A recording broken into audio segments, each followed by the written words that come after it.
I live here. I have for a period of time. Actually, I would live here forever if they only had a shower. But there's no shower, not here. All right, so I'm going to read a few few poems, a couple of poems.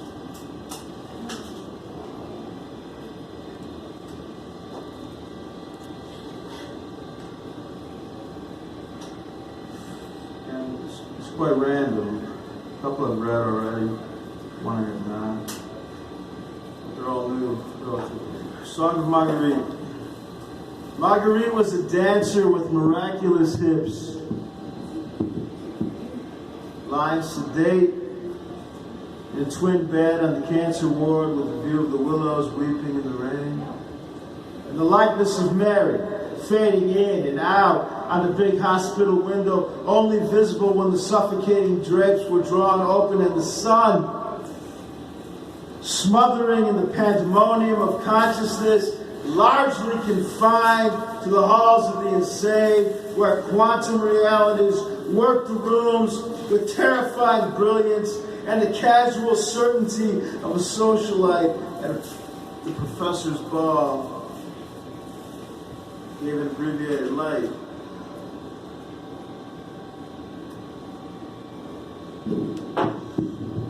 Heavy beige curtains are enough to make you want to die, Marguerite whispered as if in a dream. And the memory residing in her DNA and in the earth of her childhood that opened its mouth to drink both brutality and love began to rise up right there in her hospital room. And she was concerned with her lack of dignity, dressed in nothing more than a hospital gown,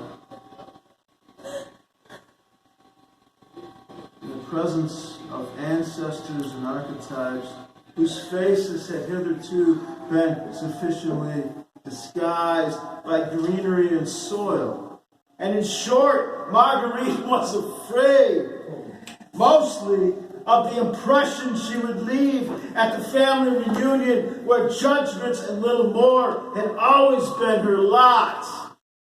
And now she was back, after all those years in exile, and she was mostly naked and ashamed.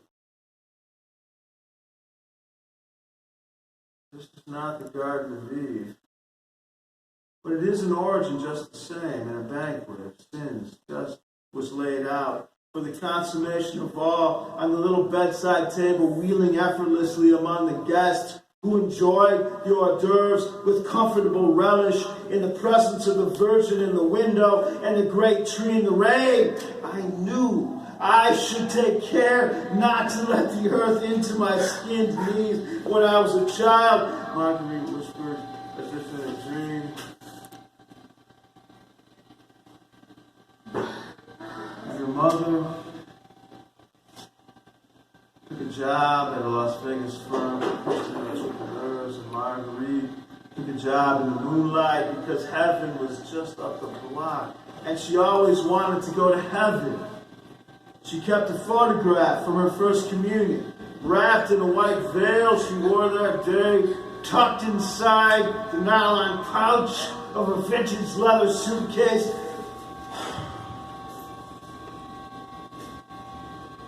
Motels are home to me, she whispered as if in a dream. This must just be another motel. I'll be leaving soon. I wonder, what time is checkout? Where's my luggage?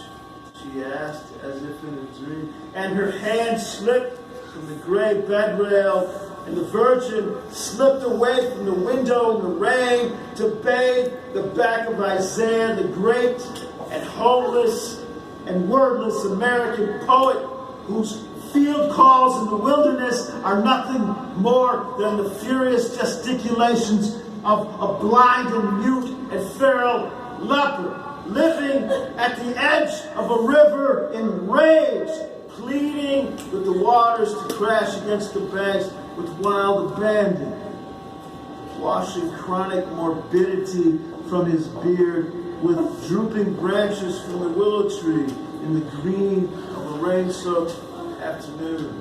Yeah, all right. Yeah.